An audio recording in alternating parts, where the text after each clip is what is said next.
함께 보도록 하겠습니다. 오늘 누가복음 2장 52절은 육신을 입고 이 땅에 온 예수님이 어떻게 자라셨는가를 우리에게 보여주는 대단히 짧은 구절이지만 육신을 입은 예수님의 아름다운 성장을 통해서 오늘 헌신을 각오하는 우리 청년들, 그리고 또 오늘 우리 중고등부 학생들도 앞에 있는데 우리 중고등부 학생들에게 이런 예수님 같은 성장의 시간들을 갖기를 바라는 마음으로 짧은 말씀을 전합니다. 자, 예수님은 오늘 52절을 보면 지혜와 키가 자라갔다 말씀하고 있습니다. 그래서 예수님은 크게 육신을 입은 예수님이 네 가지로 균형적인 성장을 이루셨어요. 잘 들어보세요. 첫째로는 예수님의 키가 자라갔다 말하고 있어요. 그렇죠. 태어나면서 우리는 키가 자라가죠. 자연스럽게 키가 성장해 갑니다. 그러나 오늘 여기서 단순하게 육신의 키만 성장했다라는 의미가 아니에요. 키가 자랐다라는 의미 속에는 예수 그리스도께서 성장을 하면서 신체적인 강건함 속에서 자라셨다라는 거예요. 그러니까 예수님이 어떻게 사셨는지 우리는 정확하게 알 수 없지만 예수 그리스도는 공생애를 하기 전까지 자신의 신체를 단단하게 단련하셨던 분이 틀림이 없습니다. 왜냐하면 그 3년의 공생애를 감당하기 위해서는 예수님에게도 체력이 받쳐줘야 돼요. 자, 그러므로 우리는 예수님이 어떻게 살았는지를 알 수 없지만 예수 그리스도의 체력이 강건하게 성장했음을 잊어서는 안 되는 거예요. 자라나는 우리 청소년들과 청년들, 먼 인생을 살기 위해서 중요한 게 있어요. 그것은 무엇이냐면 체력 관리를 잘 해야 돼요. 건강 관리를 어려서부터 잘 해야 돼요. 어려서부터 술 마시고 담배 피는 그런 학생들은 앞으로 노년이 캄캄해요. 술, 담배는 인간의 노화를 빠르게 만드는 거예요. 하나님의 사람들은 자신의 육신을 건강하게 만들어야 돼요. 왜냐하면 앞으로 세상 속에서 직장도 하고 사업도 하고 교회 일도 하고 가정 일도 하려면 건강이 안 받쳐주면 안 돼요. 그러니까 건강 관리를 잘 해야 돼요. 그래서 남자들은 푸시업도 하고 헬스도 하고 규칙적인 운동도 하고 그러면서 자신의 신체를 강하게 만들어 가야 되는 거예요. 그것이 예수 그리스도의 성장의 모습이었어요. 우리 중고등부 학생들도 술, 담배 안 하고 있죠? 네. 우리 청년들도 그렇죠? 청년들. 네. 그런 것들로 몸을 망가뜨리면 안 돼요. 그리고 규칙적이고 꾸준한 운동을 통해 자신을 건강하게 만들어야 돼요. 네. 건강한 육체에서 건강한 정신이 나오고 건강한 육체에서 건강한 신앙이 나오는 거예요. 병든 육체에서 건강한 신앙이 나오기 어려워요. 그러므로 건강, 체력을 잘 준비해야 돼요. 자, 예수님은 두 번째로 지혜가 자랐다 그랬어요. 지혜. 이 지혜라는 말 속에는 우리가 알고 있는 이 지혜만을 의미하는 것이 아니라 이 세상을 살아가는 전반적인 예수님이 지식과 이 세상을 살아갈 수 있는 그런 것들을 예수님이 준비했다라는 거예요. 그러니까 지성을 준비하셨고 또 예수 그리스도께서 자신에게 주신 하나님이 주신 것들을 잘 개발하며 앞으로 공생애를 이끌어갈 그러한 모든 것들을 준비하셨다라는 거예요. 그러므로 이 지혜가 자라갔다라는 이야기를 다른 말로 하면 실력을 키워갔다는 얘기예요. 세상을 살아가면서 필요한 것이 있는데 실력이에요, 실력. 지능을 키워가야 돼요. 지식을 키워가야 돼요. 책도 많이 읽고 성경도 많이 읽어야 되지만 책도 많이 읽고 공부도 많이 해야 되는 거예요.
저 분야에 있어서 그래도 전문가야.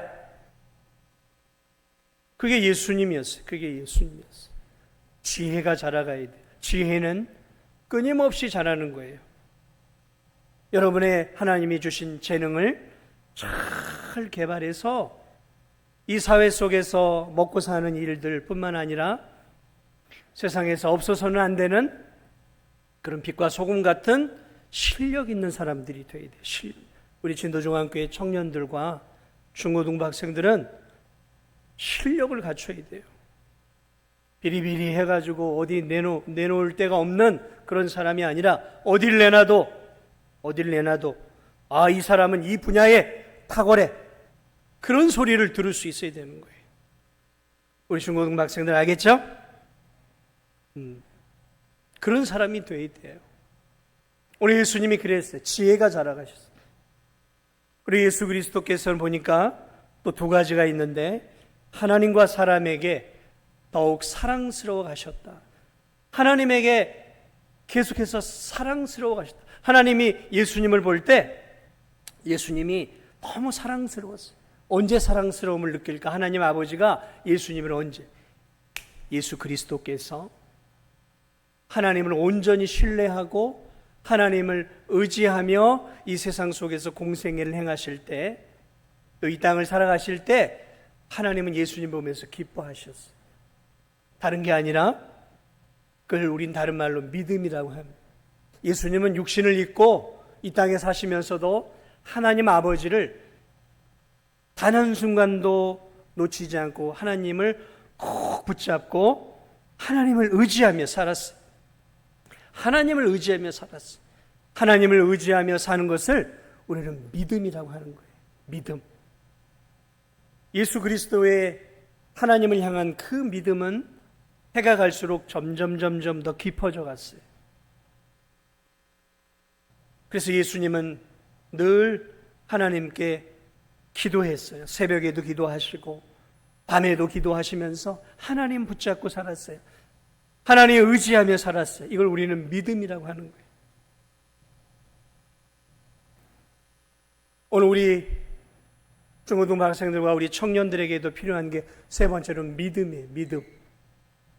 하나님께 사랑스러워 간다는 것은 하나님 보시기에 합당한 믿음 안에서 아름답게 자라는 거예요. 믿음을 키워야 돼요.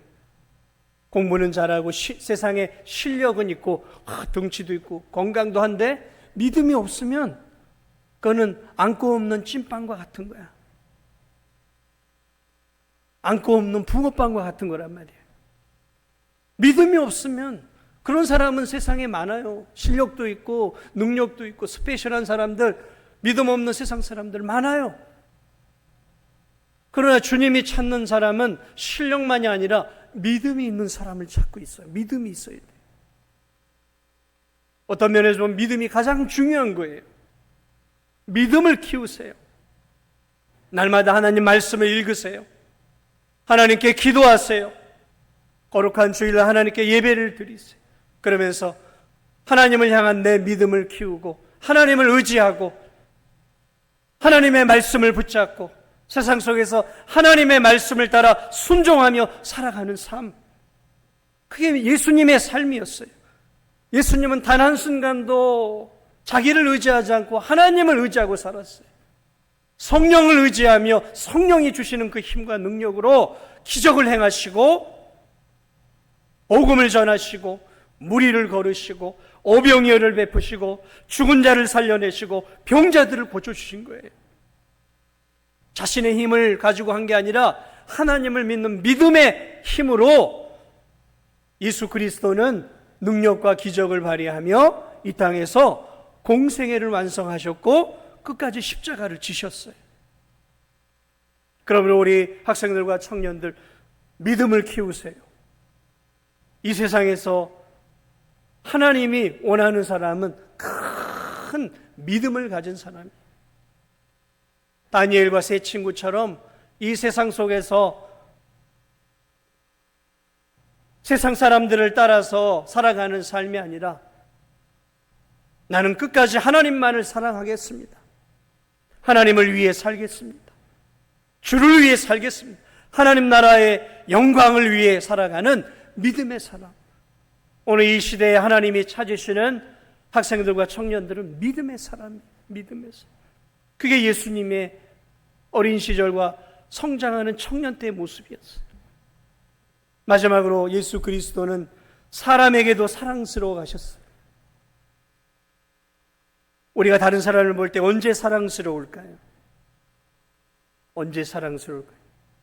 그 사람이 사랑의 삶을 살고 베풀고 나누는 인격적인 인격을 갖췄을 때, 이것은 예수 그리스도께서 어린 시절부터 그의 성품과 삶과 인격이 점점 더 완성되어져 갔다는 거예요. 여러분, 신앙이 아무리 좋아도 인격이 엉망인 사람들이 있어요. 신앙은 좋고 예수님은 잘 믿고 기도는 하는데 바깥에 나가면 세상 사람들하고 맨날 부딪혀, 싸워, 다퉈, 조그마한 잘못도 지적을 하고 다른 사람들과의 관계 속에서 평화를 만들어내는 게 아니라 트러블 메이커가 돼요. 그리스도인들이 세상 속에서 트러블 메이커가 돼요. 트러블 메이커. 그러면 누가 욕먹을까요? 세상 사람들과의 관계 속에서 야, 쟤는 진도중앙교회 다녀. 아, 저 사람은 진도중앙교회. 아, 그래? 아, 야야, 말 마라. 믿음은 있는데 세상 속에서 사람들과 비인격적으로, 비상식적으로 행동하고 관계를 잘 못 맺고 다른 사람들 가운데서 내 이익을 취하고 욕심을 부리고 교만하고 이기적이고 나밖에 모르는 그러한 그리스도인들이 된다면 그런 그리스도인들은 아무리 교회 안에서 믿음이 좋아도 세상의 빛과 소금이 아니라 세상에 밟히는 맛을 잃어버린 소금이 되는 거예요. 예수님은 훌륭한 인격을 갖고 계셨어요. 온유함과 겸손함을 갖고 계셨고 자기를 희생할 줄 알고 제자들의 발을 씻어줄 줄 아는 사람이었어요. 자기를 낮추고 상대를 높여줄 줄 알고 인격을 갖춰야 돼. 인격이 갖춰지지 않으면 이 세상에서 하나님의 자녀로서 하나님의 영광을 가리는 사람들이 되는 거예요. 좋은 관계를 사람들과 잘 맺어야 돼요. 그걸 사회성이라고 그래요. 사회성. 여러분 기도하면서 준비해야 돼요. 사회성을 키워야 돼요. 아무리 실력이 있어도 아무리 믿음이 좋은 것 같아도 사회성이 결여되면 어려워지는 거예요. 어려워지는 거예요. 인사를 잘 하세요. 사회성이 좋은 사람들은 누구를 만나도 인사를 잘 하는 거예요. 우리 중고등학생들 청년들은 나보다 좀 나이가 많으면 인사를 잘 하세요. 인사도 잘하고 밝게 웃고 다니세요. 사회성이 있어야 돼요. 사회성이 있어야 돼요. 다른 사람과의 관계를 맺고 대화할 때 어떻게 대화하고 그런 것들이 준비된, 그거는 저절로 되어지는 게 아니에요. 좋은 책을 읽고 또 말씀을 통해 나 자신의 인격을 다듬고 나의 모난 부분들을 말씀을 통해 다듬으면서 그리스도의 온유함과 그리스도의 겸손함과 그리스도의 진실함들을 통해 온하고 교만하고 나 중심적이고 이기적인 나를 깎아내고 다듬어 가야 되는 거예요. 저 돌 속에 원석들이 많아요. 그 원석은 가치가 없어요. 그러나 그 원석을 꺼내서 장인이 그걸 가지고 깎고 다듬고 돌리면서 사포질을 하면서 다듬을 때 사람들이 갖고 싶어하는 다이아몬드나 보석이 나오는 거예요. 보석 같은 인격을 가진 성도들은 저절로 탄생하는 게 아니에요. 오늘 우리 청년들과 우리 중고등 학생들 잊지 마세요. 예수님은 사람에게도 사랑스러웠어요. 좋은 관계성을 갖고 있었어요. 인격이 준비되어 있어요. 예수 그리스도의 아름다운 성품이 준비되어야 되는 거예요. 성품을 잘 준비해야 돼요. 그럴 때 오늘 예수 그리스도께서 갖고 계셨던 지혜와 지식과 재능과 그리고 건강과 그리고 하나님을 향한 믿음과 사람들과의 좋은 관계를 유지할 수 있는 아름답고 탁월한 인격과 성품을 준비할 때 하나님은 그러한 우리 중고등 학생들과 청년들을 그리고 우리 성도들을 오늘 이 어두운 시대 속에서 하나님의 능력 있는 일꾼으로 사용하시는 거예요. 하나님은 아무나 사용하지 않아요. 준비된 자를 사용하시는 거예요. 준비시켜 사용하세요. 하나님은 우리 자라나는 이 다음 세대들, 우리 중고등부 학생들, 청년들, 지금은 원석에 가깝지만 더욱더 하나님이 나를 다듬고 계심을 기억하며 오늘 예수 그리스도의 이 아름다운 지혜와 키가 자라가고 하나님과 사람에게 사랑스러워 가시며 결국 인류의 구세주로서 큰 일을 감당하셨던 이 예수 그리스도가 처음부터 그렇게 하셨던 것이 아니라 공생애를 감당하기 전까지 철저하게 하나님의 아들도 자기 자신을 하나님의 일꾼으로 준비해 갔다라는 사실들을 기억하면서 젊은 날 여러분 자신들을 잘 준비해서 앞으로 이 어두운 시대에 나라와 민족을 위해 크게 쓰임받고 하나님의 교회와 하나님의 나라를 위해서도 다니엘처럼 모세처럼 여호수아처럼 에스라와 느헤미야처럼 어두운 시대 속에서 크게 하나님 나라를 위해 쓰임 받는 우리 학생들과 우리 청년들, 그리고 우리 함께 예배를 드리는 우리 장년들이 되시기를 주님의 이름으로 축복을 드립니다. 우리 이 시간에는